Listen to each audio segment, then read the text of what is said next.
Assalamualaikum warahmatullahi wabarakatuh. Saya Nur Rahmah dari S1 Teknik Informatika Universitas Muhammadiyah Banjarmasin. Dengan NPM 19552011100015. Dan pada kesempatan ini saya akan mereview jurnal mengenai komputer forensik dalam hukum Indonesia. Baik, langsung saja ke jurnal yang pertama. Dengan judul Analisa Perkembangan Digital Forensik dalam Penyelidikan Cybercrime di Indonesia menggunakan Systematic Review.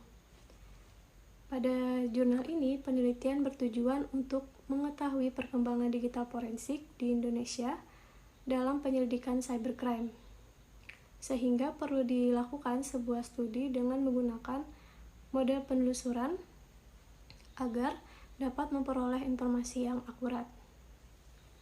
Pendekatan model penelusuran yang digunakan dalam studi ini menggunakan systematic review. Dan penelitian dilakukan dengan menggunakan kajian systematic review dengan melalui proses pemilihan dari 3 sumber data, yaitu Gerba Rujukan Digital atau yang disingkat dengan Garuda, Science and Technology Index atau SINTA, dan Rama Repository. Proses penelusuran dilakukan dengan menggunakan kata kunci atau keyword seperti yang ada pada gambar ini.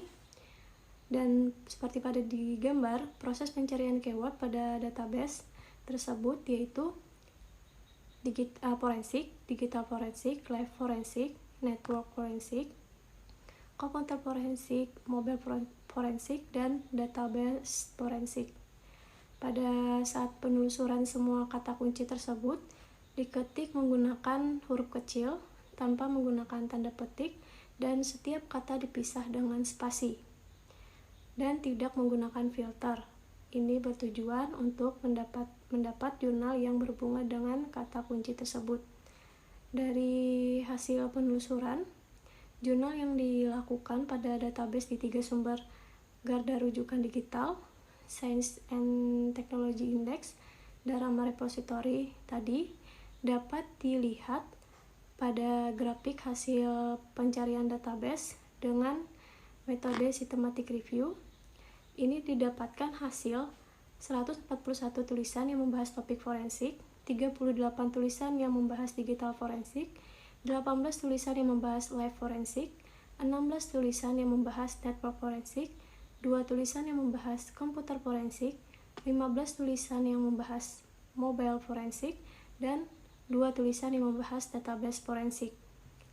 Sehingga dapat disimpulkan bahwa kejahatan yang paling banyak dilakukan yaitu berkaitan dengan live forensik, network forensik, dan mobile forensik.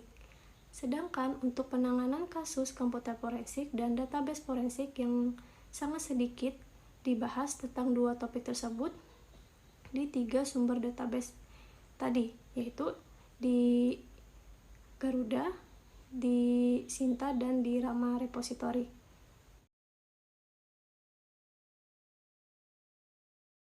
Selanjutnya di jurnal kedua dengan judul Peranan Digital Forensik dalam Pembuktian Terhadap Kejahatan Ujaran Kebencian di Indonesia.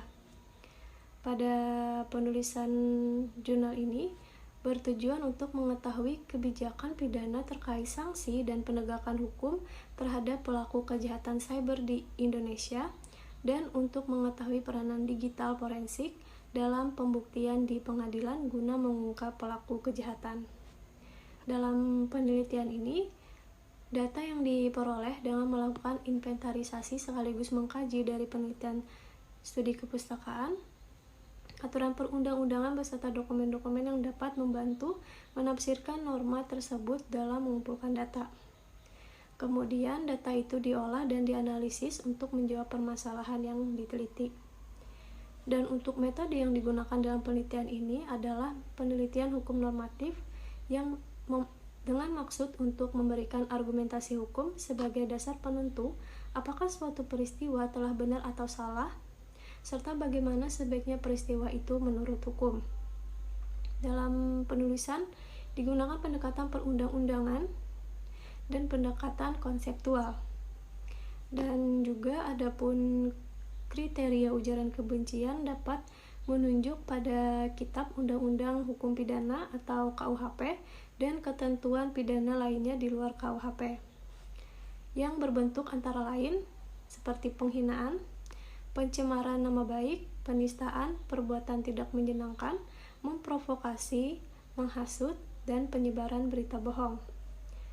Masuk dalam pembahasan berkaitan dengan kasus cybercrime dan kejahatan yang menggunakan media elektronik dan digital, pembuktian menjadi masalah yang pelik. Seringkali penegak hukum di Indonesia mengalami kesulitan saat menjerat pelaku cybercrime karena masalah pembuktian yang tidak memenuhi ketentuan sistem hukum pidana Indonesia. Sementara upaya penjeratan terhadap pelaku-pelaku cybercrime harus tetap dilakukan. Upaya memperluas bukti menjadi solusi untuk penegakan hukum.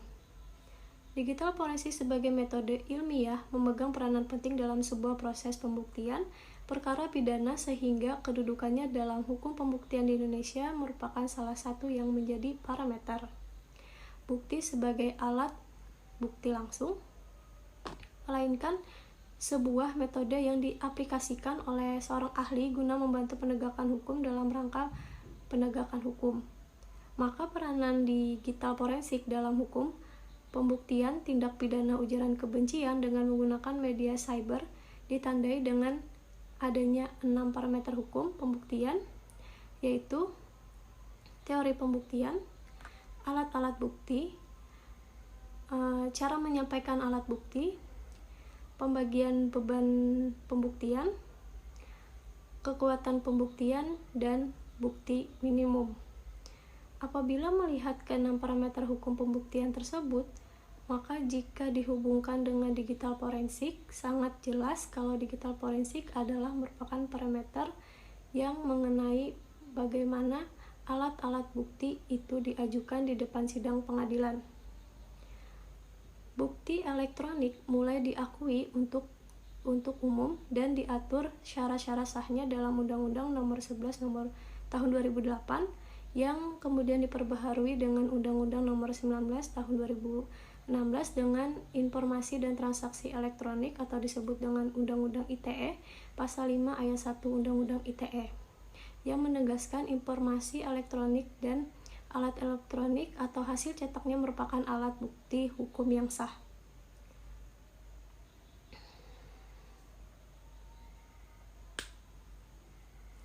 Dan dalam pembuktian di pengadilan terkait tindak pidana ujaran kebencian dengan menggunakan media cyber, maka Undang-Undang ITE juga menyebutkan syarat sah bukti elektronik sehingga dapat diterima sebagai pembuktian yang ditegaskan dalam Pasal 6 Undang-Undang ITE, yaitu dapat diakses, dapat ditampilkan, dijamin keutuhannya, dapat dipertanggungjawabkan sehingga menerangkan suatu keadaan.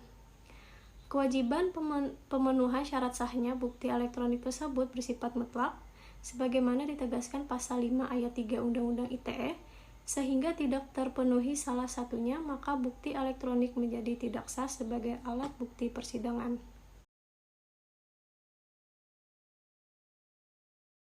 Selanjutnya untuk jurnal ketiga yang berjudul Pertimbangan Hakim atas penghadiran bukti digital forensik dalam perkara kejahatan fraud. Fraud atau kecurangan merupakan penipuan yang sengaja dilakukan oleh seseorang atau sekelompok orang sehingga menimbulkan kerugian tanpa disadari oleh pihak yang dirugikan dan memberikan keuntungan bagi pelaku kecurangan. Kecurangan umumnya terjadi karena 3 hal utama, yaitu adanya tekanan untuk melakukan penyelewengan, adanya kesempatan yang bisa dimanfaatkan, serta adanya pembenaran terhadap tindakan tersebut. Faktor penyebab fraud yang disebabkan adanya kelemahan di dalam sistem di mana seseorang mempunyai kuasa atau kemampuan untuk memanfaatkan sehingga perbuatan curang dapat dilakukan.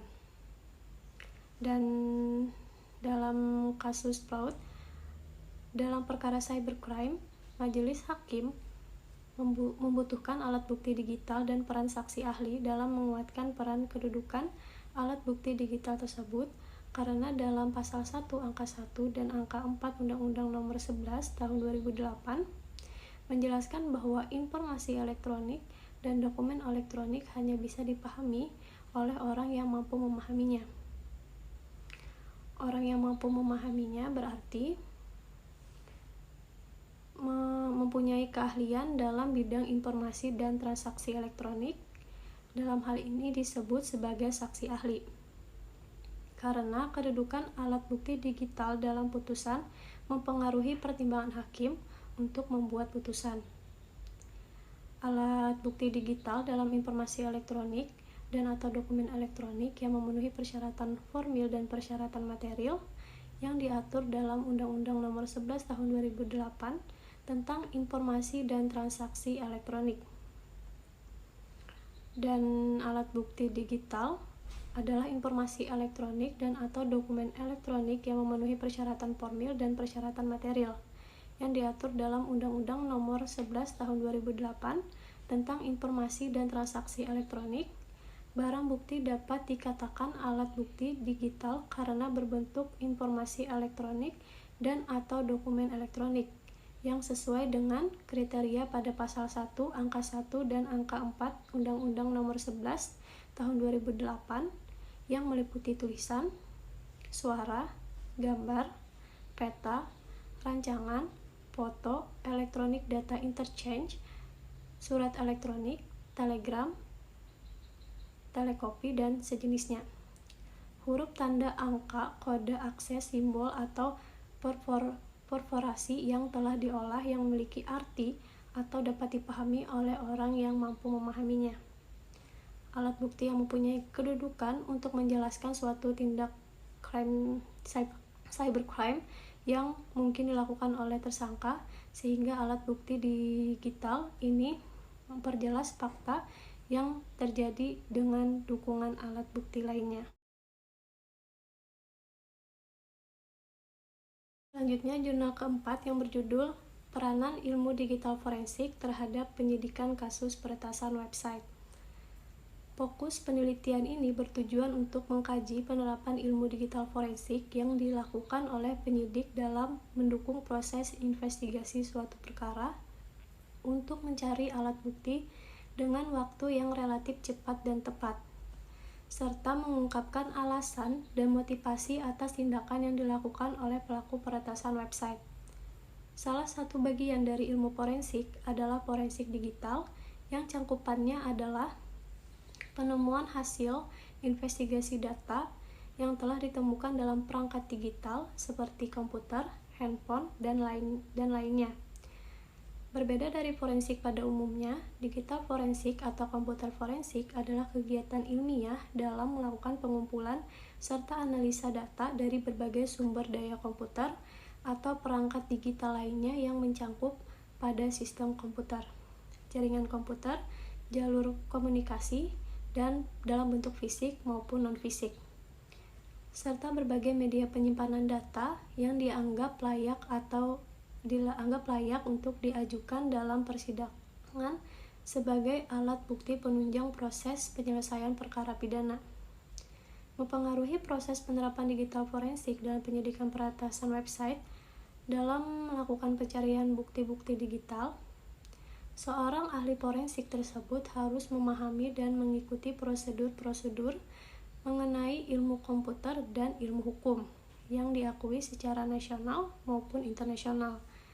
Selain itu, ahli forensik juga perlu mendalami teori-teori yang berkaitan dengan bukti digital yang ditemukan baik secara online maupun yang terdapat dalam suatu perangkat.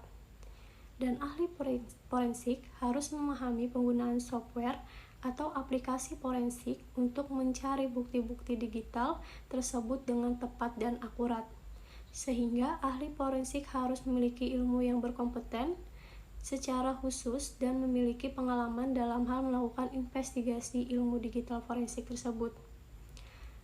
Dan pada jurnal ini membahas mengenai salah satu kasus tindak pidana yang proses penyelidikan dan penyidikannya menggunakan penerapan ilmu digital forensik yang ditangani oleh Satuan Reserse Kriminal Khusus Bagian Cybercrime. mengenai peretasan website MG Holiday, yang merupakan sebuah perusahaan distribusi hotel di Indonesia yang memiliki 6 brand. Dari hasil pemeriksaan penyidikan, pelaku mengaku ia merupakan seorang devicer dan injektor perangkat lunak. Ia mengaku melakukan kejahatan peretasan website tersebut karena menginginkan penetrasi dan mencari kelemahan yang terdapat dalam website MG Holiday, serta ia termotivasi untuk dapat bergabung bekerja di perusahaan MG Holiday. Hal tersebut terungkap setelah penyelidikan dan penyidikan dilakukan oleh penyidik melalui metode jaringan dan atau internet forensik. Selanjutnya, pelaku mengaku melakukan kejahatan tersebut berawal dari adanya bantuan berupa informasi akun dan password admin MG Holiday. Pelaku dapat menembus sistem keamanan database melalui tools SQL Map, Burp Suite yang berfungsi sebagai remote database maupun melakukan ekstrak terhadap database MG Holiday. Dimaksud tools SQL Map Burp Suite biasanya disalahgunakan oleh hacker demi mencapai tujuan yang dimaksud oleh pelaku hacker. Pelaku juga mengaku pada saat melakukan peretasan website MG Holiday, ia juga melakukan yang pertama mengubah password email dan nama pengguna admin MG Holiday. Yang kedua, melihat isi saldo admin MG Holiday untuk bertransaksi dan melakukan reservasi hotel di seluruh negara bagian Asia Tenggara. Akibat perbuatan tersebut, pelaku dikenakan pasal 46 ayat 1, pasal 47, pasal 30 ayat 2, dan pasal 31 ayat 2 Undang-Undang Nomor 16 Tahun 2019 tentang perubahan atas Undang-Undang Nomor 11 Tahun 2008 tentang informasi dan transaksi elektronik.